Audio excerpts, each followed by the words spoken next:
ಬುಧವಾರ ಬೆಳ್ಳಂಬೆಳಗ್ಗೆ voting result ನನ್ನ ಕೈನಲ್ಲಿದೆ. ಈ ವಾರ ನಾಮಿನೇಟ್ ಆಗಿದ್ದಂತಹ 5 ಜನ ಸ್ಪರ್ಧಿಗಳಲ್ಲಿ ಯಾರಿಗೆ ಎಷ್ಟು ಪರ್ಸೆಂಟೇಜ್ ವೋಟ್ ಬಂದಿದೆ ಮತ್ತು ಯಾರು ಯಾವ ಪ್ಲೇಸ್ ಅಲ್ಲಿ ಇದ್ದಾರೆ ಅನ್ನೋದರ ಬಗ್ಗೆ ಮಾತಾಡೋಣ. ಅದಕ್ಕೂ ಮೊದಲು ಚಾನಲ್ ಅನ್ನ ಸಬ್ಸ್ಕ್ರೈಬ್ ಮಾಡ್ಕೊಳ್ಳದೇ ಇರೋರು ಮಿಸ್ ಮಾಡದೆ ಈಗಲೇ ಚಾನಲ್ ಅನ್ನ ಸಬ್ಸ್ಕ್ರೈಬ್ ಮಾಡ್ಕೊಳ್ಳಿ.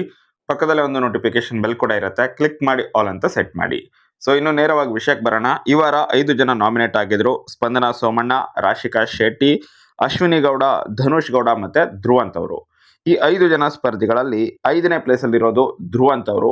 15.8% ಓಟುಗಳು ಧ್ರುವಂತ್ ಅವರ ಪಾಲಾಗಿದೆ. ಇವರು ಸೀಕ್ರೆಟ್ ರೂಮ್ಗೆ ಹೋಗೋಕ್ಕಿಂತ ಮೊದಲೇನೆ ಬೆಟರ್ ಆಗಿ ಆಡ್ತಾ ಇದ್ರು. ಸೀಕ್ರೆಟ್ ರೂಮ್ ಅಲ್ಲೂ ಕೂಡ ಸೂಪರ್ ಆಗಿ ಆಡಿದ್ರು. ಬಟ್ ಸೀಕ್ರೆಟ್ ರೂಮ್ ಇಂದ ಹೊರಗಡೆ ಬಂದ್ಮೇಲೆ ಧ್ರುವಂತ್ ಅವರ ಗೇಮ್ ದಾರಿ ತಪ್ಪಿದೆ. ಸೊ ಹೀಗಾಗಿನೇ ಧ್ರುವಂತ್ ಅವರಿಗೆ ಜನ ಸಪೋರ್ಟ್ ಕೂಡ ಮಾಡೋದು ಸ್ವಲ್ಪ ಮಟ್ಟಿಗೆ ಕಡಿಮೆ ಆಗಿದೆ ಅಂತ ಕಾಣಿಸುತ್ತೆ. ಕೊನೆಯ ಪ್ಲೇಸ್ ಅಲ್ಲಿ ಇದ್ದಾರೆ. 15.8% ಓಟುಗಳು ಧ್ರುವಂತ್ ಅವರ ಪಾಲಾಗಿದೆ. ಇದಾದ ನಂತರ ಇರೋದು ರಾಶಿಕಾ ಶೆಟ್ಟಿ ಅವರು. 16.6% ಓಟುಗಳನ್ನು ಇವರು ಗಳಿಸ್ಕೊಂಡಿದ್ದಾರೆ. ಧ್ರುವಂತ್ ಅವರಿಗಿಂತ 0.8% ಜಾಸ್ತಿ ಓಟುಗಳು ರಾಶಿಕಾ ಶೆಟ್ಟಿ ಅವರಿಗೆ ಬಂದಿದೆ. ಇವರ ಗೇಮ್ ಕೂಡ ಅಷ್ಟೇನೆ, ಯಾವ್ದಾದ್ರು ಒಂದು ಟಾಸ್ಕ್ ಅಂತ ಬಂದ್ರೆ ಮಾತ್ರನೇ ಶೈನ್ ಆಗ್ತಾ ಇದ್ದಾರೆ. ಇವಾಗ ಸೂರಜ್ ಅವರು ಬೇರೆ ಹೊರಗಡೆ ಹೋಗಿದ್ದಾರೆ. ಒಂದ್ ರೀತಿಯಾಗಿ ತುಂಬಾನೇ ಕಷ್ಟ ಪಡ್ತಾ ಇದ್ದಾರೆ ಅಂತ ಕಾಣಿಸುತ್ತೆ. ಆ ಒಂದು ಫೀಲ್ ಇಂದ ಹೊರಗಡೆ ಬರೋದಕ್ಕೆ ಸ್ವಲ್ಪ ಸ್ಟ್ರಗಲ್ ಮಾಡ್ತಾ ಇರೋದು ಕಾಣಿಸ್ತಾ ಇದೆ. ಅವರಿಗೆ ಮೊದಲಿಂದಾನು ಕೂಡ ಟಾಸ್ಕ್ ಅಂತ ಬಂದ್ರೆ ಸೂಪರ್ ಬಾಗಿನೇ ಆಡ್ತಾರೆ. ಹಾಗೇನೆ ಈ ವಾರ ಒಂದು ಟಾಸ್ಕ್ ಏನ್ ಕೊಟ್ಟಿದ್ದು ಅದರಲ್ಲೂ ಕೂಡ ಅವರನ್ನೇ ಗೆದ್ದು ಇವಾಗ ಕ್ಯಾಪ್ಟನ್ಸಿ ಟಾಸ್ಕ್ ಕೂಡ ಆಯ್ಕೆ ಆಗಿದ್ದಾರೆ.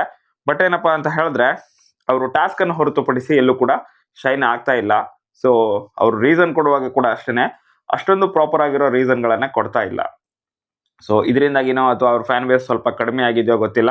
ಒಟ್ಟಾರೆಗೆ 16.6% ಓಟುಗಳಂತೂ ಬಂದಿದ್ದಾವೆ. 4ನೇ ಪ್ಲೇಸ್ ಅಲ್ಲಿ ಇದ್ದಾರೆ.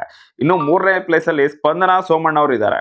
ಸೊ ಇವ್ರು ಏನೂ ಮಾಡಲಿಲ್ಲ ಅಂದ್ರೂ ಕೂಡ ಜನ ವೋಟ್ ಮಾಡ್ತಾ ಇದ್ದಾರೆ. ಒಳ್ಳೆ ಫ್ಯಾನ್ ಬೇಸ್ ಇದೆ, ಮಾತ್ರ ಒಳ್ಳೆ ಸಪೋರ್ಟ್ ಬರ್ತಾ ಇದೆ. 18.5% ಓಟುಗಳು ಸ್ಪಂದನಾ ಸೋಮಣ್ಣ ಅವರ ಪಾಲಾಗಿದೆ. ರಾಶಿಕಾ ಅವರಿಗಿಂತ ಬರೋಬ್ಬರಿ 1.9% ಓಟ್ಗಳಿಂದ ಮುಂದೆ ಇದ್ದಾರೆ.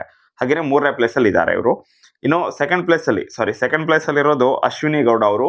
ಬರೋಬ್ಬರಿ 23.9% ಓಟುಗಳು ಅಶ್ವಿನಿ ಗೌಡ ಅವರ ಪಾಲಾಗಿದೆ. 23.9% ಓಟುಗಳು, ಆಲ್ಮೋಸ್ಟ್ 24% ಅಂತಾನೆ ಕನ್ಸಿಡರ್ ಮಾಡಬಹುದು, ಅಷ್ಟು ಹತ್ತಿರದಲ್ಲಿದ್ದಾರೆ. ಹಾಗೆಯೇ ಸ್ಪಂದನಾ ಸೋಮಣ್ಣ ಅವರಿಗಿಂತ ಬರೋಬ್ಬರಿ 5.4% ಓಟುಗಳಿಂದ ಮುಂಚೂಣಿಯಲ್ಲಿದ್ದಾರೆ. ಇನ್ನು ನೆಕ್ಸ್ಟ್ ನಂಬರ್ 1 ಪ್ಲೇಸ್ ಅಲ್ಲಿ ಇರೋದು ಧನುಷ್ ಗೌಡ ಅವರು. ಬರೋಬ್ಬರಿ 25.2% ಓಟುಗಳು ಧನುಷ್ ಗೌಡ ಅವರ ಪಾಲಾಗಿದೆ. ಹಾಗೇನೆ ಅಶ್ವಿನಿ ಗೌಡ ಅವರಿಗಿಂತ ಬರೋಬ್ಬರಿ 1.3% ಓಟುಗಳಿಂದ ಮುಂಚೂಣಿಯಲ್ಲಿದ್ದಾರೆ. ಸೊ ಇವಾಗ ಪರ್ಸೆಂಟೇಜ್ ಓಟುಗಳು ಏನಿದಾವೆ ಇವರೆಲ್ಲರೂ ಕೂಡ ನಾಮಿನೇಷನ್ಗೆ ಬಂದಾಗ 10ರ ಗಡಿಯಲ್ಲಿನೇ ಸ್ಟ್ರಕ್ ಆಗ್ತಾ ಇದ್ರು. ಯಾವಾಗ ಅಂತ ಹೇಳಿದ್ರೆ ನಾಮಿನೇಷನ್ ಅಲ್ಲಿ ಗಿಲ್ಲಿ ಅಥವಾ ರಕ್ಷಿತಾ ಅವರಿದ್ದಾಗ. ಬಟ್ ಇವಾಗ ಅವರಿಬ್ರು ನಾಮಿನೇಷನ್ ಅಲ್ಲಿ ಇಲ್ಲದೆ ಇರೋ ಕಾರಣದಿಂದಾಗಿ ಎಲ್ರಿಗೂ ಕೂಡ 10ಕ್ಕಿಂತ 15ಕ್ಕಿಂತ ಜಾಸ್ತಿನೇ ಪರ್ಸೆಂಟೇಜ್ ಓಟುಗಳು ಬಂದಿದ್ದಾವೆ. ಫಸ್ಟ್ ಟೈಮ್ ಇವರೇನೆ ಇಲ್ಲಿ ಫೈಟ್ ಅನ್ನ ಕೊಡ್ತಾ ಇದ್ದಾರೆ. ನೋಡೋಣ ಇವರಲ್ಲಿ ಯಾರು ಎಲಿಮಿನೇಟ್ ಆಗಬಹುದು ಅಂತ ಹೇಳಿ. ಸದ್ಯಕ್ಕಂತೂ ಬಾಟಮ್ 3 ನಲ್ಲಿ ಸ್ಪಂದನ, ರಾಶಿಕಾ ಮತ್ತೆ ಧ್ರುವಂತ್ ಅವರು ಇದ್ದಾರೆ. ಈ ಮೂರಲ್ಲೇನೆ ಒಬ್ರು ಎಲಿಮಿನೇಟ್ ಆಗಬಹುದು ಮತ್ತೆ ಆಗ್ಬೇಕು.